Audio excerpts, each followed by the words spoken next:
Hello guys, this is Editing Lisa. Hey, I'm just jumping on before I start this video today to say that watch to the very end, because at the end you'll see I make some changes to this recipe. They were not planned. There were some really good learning moments where I give you some hints and tips for changing portion sizes, but also how to thicken things. So watch on, get to the very end and see this through so that you can make this amazing 3-cup chicken recipe. It tastes amazing. There's lots of hints in here as well around salt, taste, and variations. So I'll stop talking now. I'll get going on the video, but well worth watching to the end so that you learn those skills at the very end of this video. But otherwise, enjoy the video. Good morning, welcome to Thermomix Adventures. Lisa here. Hey, look, today I'm going to show you a brand new recipe to cookie dough. Well, it's not rated yet, so I'm going to assume that it's brand new.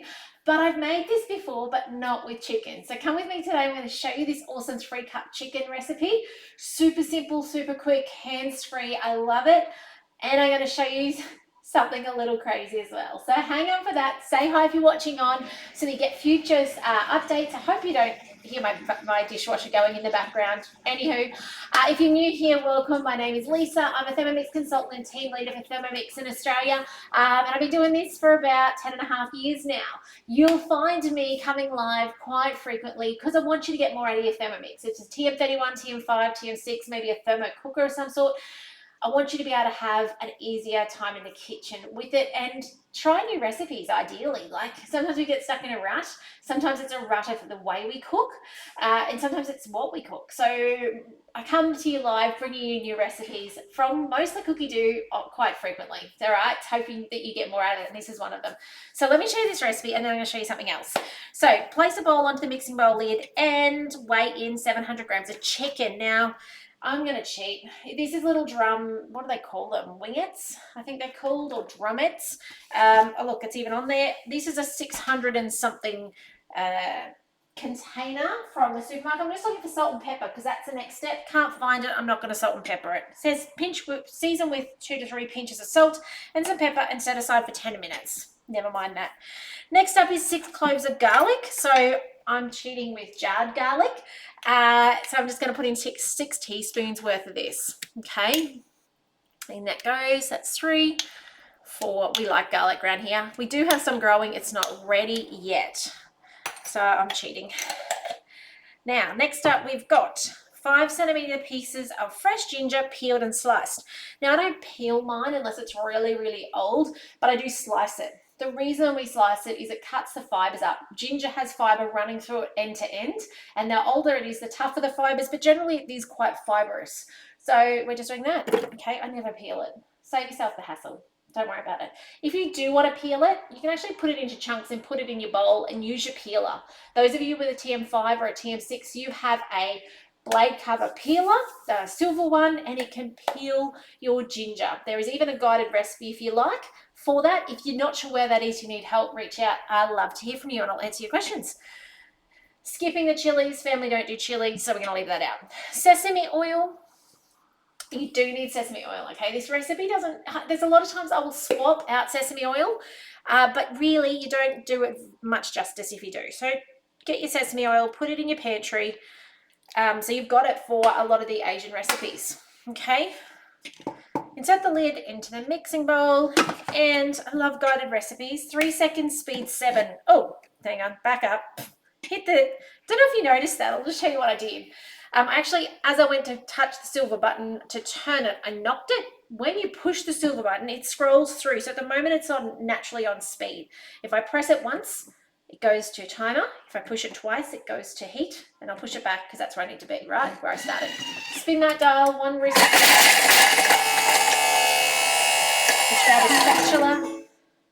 What have you been making in your Thermomix? I'd love you to comment along if you've been making something in your Thermomix that's you're proud of. Oh, look at that. Oh my goodness. It's all chopped. It's gone. Demolished. All right, next up. Scrape down the sides. Oh, lucky. I've got my spatula out. Something different you'll notice with Thermomix making, and most of you are pretty efficient at it, is you actually push down the sides. You don't scrape down because you want the food in at the blades. Without the measuring cup, It's going to cook and soften that up beautifully for 3 minutes, 120 degrees, speed 1. Now this today is a TM6 only recipe, but I'm going to tell you how to do it with a TM5 and 31. Okay, so if you're not, if you haven't got the TM6, I'll tell you how to do it, but it's going to have a little bit of a different outcome for you. It is not going to be exactly the same.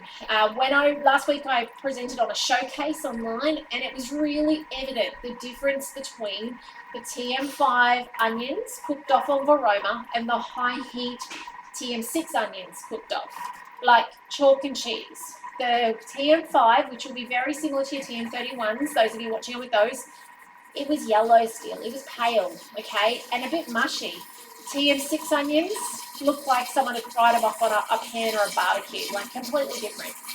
By the way, this is smelling amazing. I don't know if you can hear the searing happening, but it is just phenomenal. All right, so let me talk to you about something this morning. I'm going to talk to you about ginger. We harvested on the weekend, and we had this ginger plant growing merrily along. And I think we planted it 12 months ago. We planted this little chunk of ginger.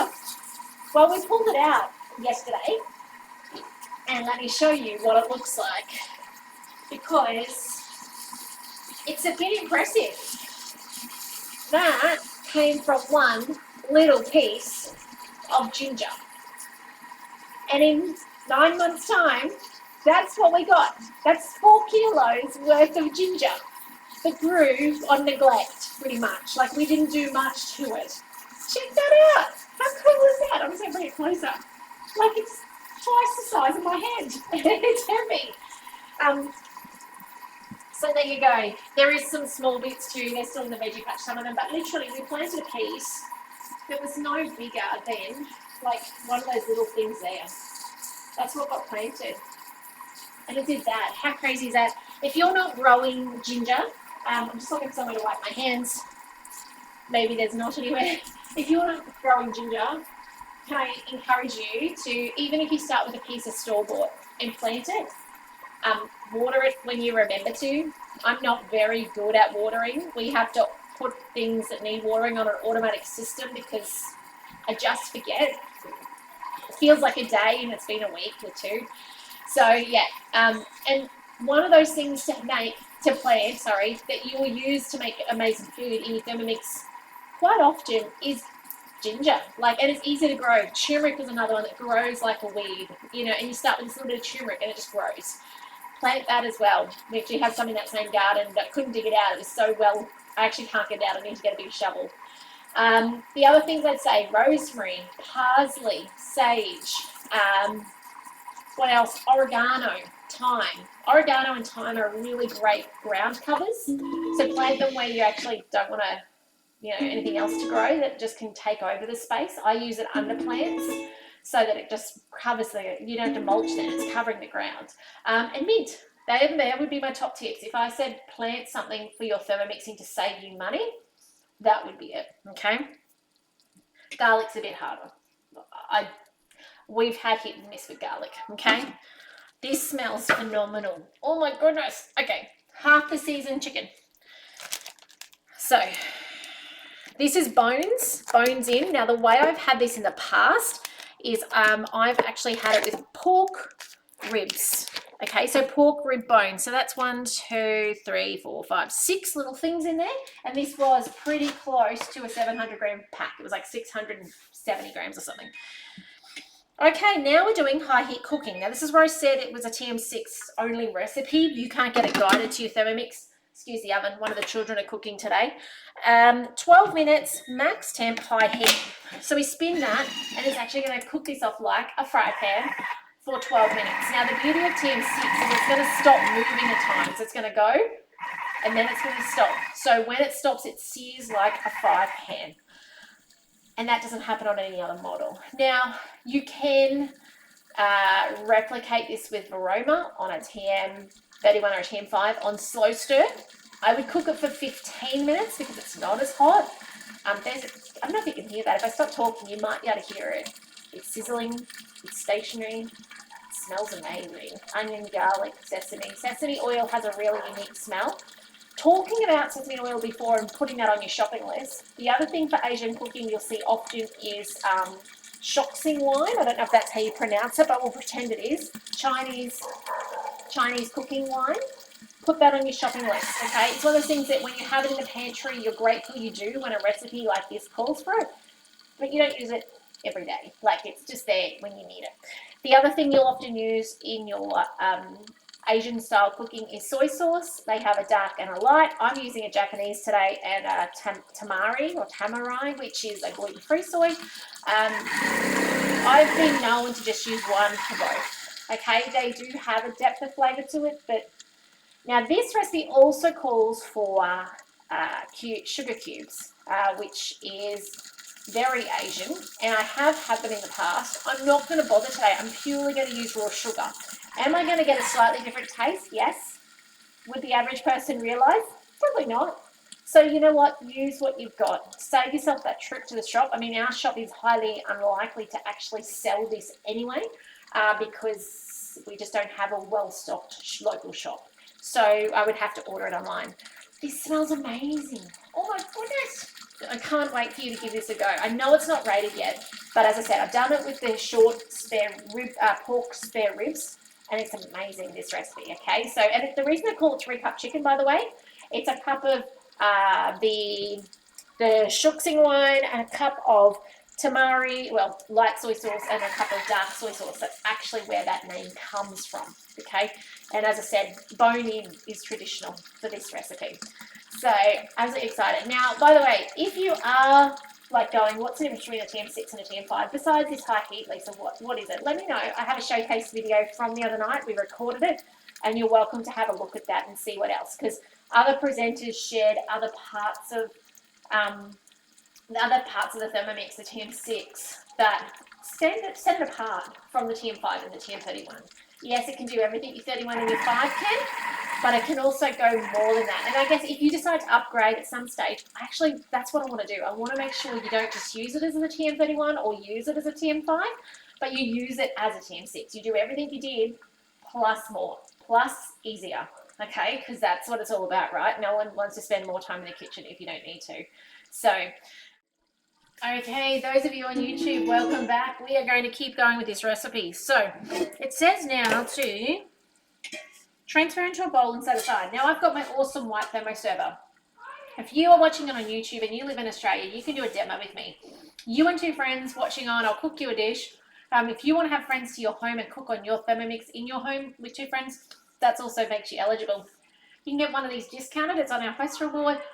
Or free if a friend is ready to buy a Thermomix. It's pretty sweet. I love my thermo servers, okay? I use them every single day. Like, they are absolutely thrashed. And some of them are like 7, 8, 9 years old. Actually, my 2.2 silver, it's original. It came with my Thermomix 10.5 years ago, okay? It was what we used to get as what's called gift with purchases these days. So, yeah, love this one. This one being 2.2 also fits in your Verona to do yogurt.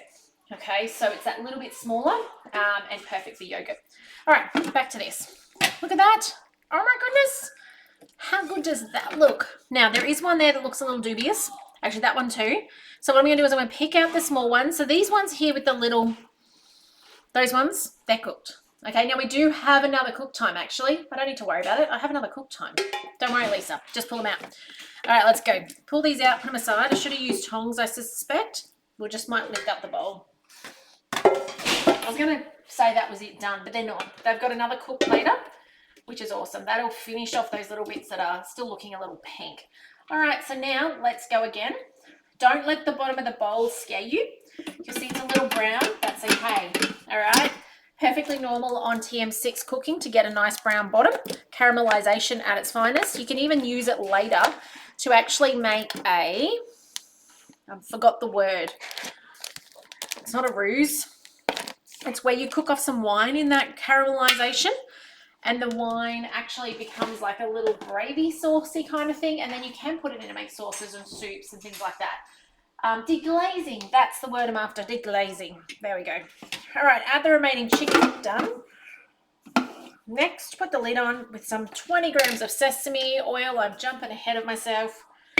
Kind of know what it wants me to do. There we go. Next, done with this. And we'll let this one cook off. So we've got another 12-minute high heat max temperature. So I'll see you in 12 more minutes. And we're going to make the 12-cup sauce and put it all together, cook it a bit more, and I'll see you then. So see you in a second. Okay, we're on the last 10 seconds of this second lot of cook for the chicken. And that was the dishwasher. All the sounds today. All right, let's have a look at what's next. Yum. Okay, 60 grams of Shuxing Chinese cooking wine. Let's put that in. How good is it not to use measuring cups? I think something I forget about occasionally is, you know, if you're making this, yeah, it might be called 3 cups. Whoops, 74. 3-cup chicken, but like if we were making this before the days of Thermomix, like that would have been, what, 1/3 of a cup or 1/2 of a cup. Then you would have had to potentially got another cup out. Okay, dark soy sauce. I'm going to use this one. This is the Japanese soy sauce. 50 grams. Definitely has a different strength to it. Next, 90 grams of light soy sauce. This would be what I reckon would make it too, if you went and put the dark in this step, this would be what would make it too potent, I reckon.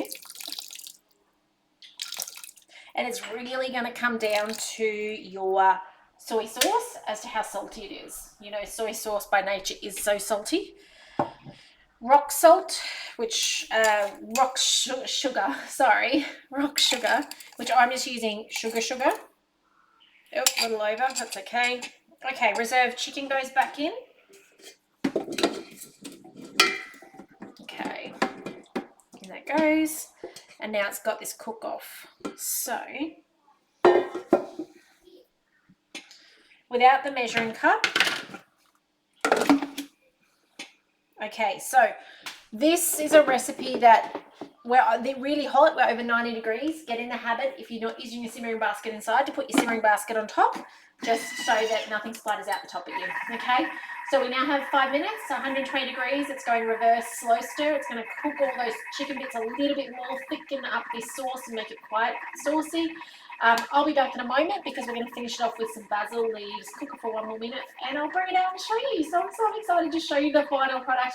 As Nate mentioned though, the saltiness in this, just really important to know that if you make it and it's too salty, it's going to be the soy sauces you used, especially if you didn't have the dark and light. You know, I would not be going and putting, like, if I've got more dark in and replacing the light. It's just going to be too strong. I'd actually be tempted to then completely leave that second batch of soy sauce out. Yeah, so just use then like one portion, pick one and take one measurement and use that. Just a little thought around soy sauce, and obviously there are different strengths, yeah. Anyway, I'll see you in 5 minutes and we'll finish this recipe together. I'll see you then. Okay, time to finish this recipe off. Let's put this aside. Take the lid off. Flip your lid upside down when you take it off. Stops it getting messy on the bench. Just a little tip. Stir with the spatula. Okay. Oh, it smells amazing. It smells beautiful. I'm actually really tempted to thicken this. Now, it's not designed to be a thick sauce. If you go out and have Thai or something like that, like it's these sorts of dishes, you're eating the meat out of it with like a little bit of sauce left over. It's really not designed to be thickened. This could be too salty to be thickened. I feel like I should get a teaspoon and have a taste. But let me just tell you about how I would thicken it. Basil leaves, 3 of them. Just went outside and grabbed some off the plant. Okay, how I would thicken it without the measuring cup is I would actually add some corn flour. And this is how you can thicken anything. You can thicken any sauce, any residue juices in a pan. When I say pan, like a roasting pan, you've had your chicken in the oven or your lamb or something. You just get a cup, like a drinking cup, 1 heaped teaspoon of corn flour, put about that much water in the top, give it a stir, and so long as the sauce is over 90 degrees, it will actually thicken that sauce. Okay, that's how I will thicken this. If it tastes okay to thicken. If this is significantly salty, because you're not designed to drink the sauce in this recipe, it is kind of not even a glaze is the wrong word, but you'll put a little bit on your rice if you're eating with rice. But yeah, it's not like it's not designed to be a sauce, okay? But if it's nice, thicken it up. That's what I'm saying. Here we go. Ready? Top with extra basil and serve with steamed rice. So they actually have served it with that sauce. I'll leave that up to your discretion as to whether that's something you'll do. I really want to taste it, but I don't have. I do have this though. It's actually not that bad. I was expecting it to be significantly saltier than it is. It is not. So with that in mind, how will I do this? That's actually done. I don't have. Oh, I do. Here goes. Hang on, we're ad-libbing here, guys. Bear with me for the next 1 minute while I find my corn flour. Let's do this. Let me show you how I will thicken this up. We're back on the driving screen. We are completely now going advanced, okay? If you are new to Thermomix, probably don't try this today, okay? If you are skilled at Thermomixing or you like to just cook along, feel free. I have a water jug, okay, with some water in it. As I said, pretend it's a cup. Hopefully my spatula's long enough to stir it. 1 heaped teaspoon. I wouldn't normally, not teaspoon, tablespoon. I actually wouldn't normally use a tablespoon measurement. It's just the thing I grab for. I'm just gonna put a little bit more in. Something that's long enough to stir that. Looking in my treasure chest here. Just stir that up. I think it's called a slurry at this point in time. As I said, leftover gravy, not gravy, juices to turn into gravy. This is the process. You want to get rid of these lumps though. You don't want to put lumps into it, and you don't want to put the powder straight in because the powder is going to make clumps. We are still really hot. We are over 90 degrees. That's what we need. Say you left this to be for half an hour. It's dropped down to 75 degrees. Just come put a time on, say 4 minutes, say 100 degrees. Remember, you need to go reverse slow spoon, otherwise you're going to chop it all up. We don't want that. So reverse is under the speed symbol, speed number. The little blade symbol is reverse. Let's put on slow stir. It's not going to take me long. I just got to get it up to 90 again. But as I said, you may need more time. And just pour this in. Now, you may not need all this. I'm going to watch it and see what it does. I hope you remember that texture it was on my spatula to start off with. And as I said, if it's significantly salty, you do not want all this. You are not going to want to drink all this. Eat all this. That I might go a whisker more, only because I want to use it up. Let's have a look at it. Give it a moment to circulate through. And let me show you how this happens, okay? It just changes that texture from something that's running off like, not water, but Nelly water, to something that holds a bit of form. Okay, it's up to 95, so it should be nice and warm. It has to be over 90 to thicken, otherwise you won't get thickening to it, like your custards, your white sauces. These are all those things that use like corn flour or flour to thicken. Hope this is helpful to you. I know it's a bonus add-on, wasn't planned on. You'll see there's a cool down, a safety feature, 20 seconds. That's okay, we'll wait on that. Just really important, don't chop up your meat. Don't accidentally put it up too fast and then make all that meat fall off. Okay, when I've had this in the past with the pork ribs, oh, it is delicious. Okay, let me have a look at this texture change. So now you'll see it's just slightly thickened. Okay, you can make it thicker, put some more gravy in if you want it slightly thicker. Put more gravy in, put more corn flour in. This is what happens when I make it up at the end. Anything can happen, but that is going to be absolutely beautiful. I'm tempted to put a little bit more into it, but I'm not going to do it on camera, okay? Same process, water, corn flour, big tablespoon. We do have about 1 litre of liquid. That's probably why we need a little bit more. If you're making a smaller batch, which by the way, this can be done as a smaller batch. If we go back to our recipe, did you know that? You're getting all sorts of bonuses now. Thanks for hanging into the end. It's worth it, right? So let me just pull this up, come down here and see what the kids are making today. At the beginning of this recipe, did you know that your little portion symbol there where it says 6 portions, you can actually, if you do not want to feed 6 people, you can pull it down to 2 or 4 and it automatically adjusts the recipe. Same with if you're putting it in your shopping list, in your meal planner.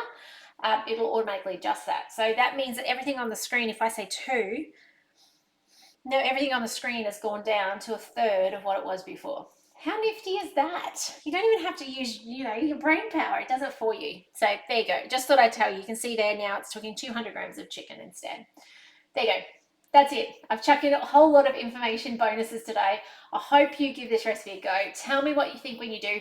Just watch that soy sauce, okay? Especially if you're not salt. Like, we don't eat much salt, but if you eat no salt, it may be a little bit too much for you. You may need to pull it all down in half. So up to you. Give it a go. If you've got questions, reach out. I love to hear from you. If you'd like to book a demo and you live in Australia and you've got 2 friends who are keen to watch on and watch me cook for half an hour, or maybe come to your house and we can do a full demo together collectively, more than happy to. It is so incredibly easy. I did 3 over the weekend. 3 lots of host rewards, 3 happy owners who are getting more out of their Thermomix, and I can personally answer your questions as well. So please don't be a stranger. Otherwise, guys, have a fantastic week. I can't wait to show you another recipe soon. Take care, and I'll see you in the next video soon. Bye for now.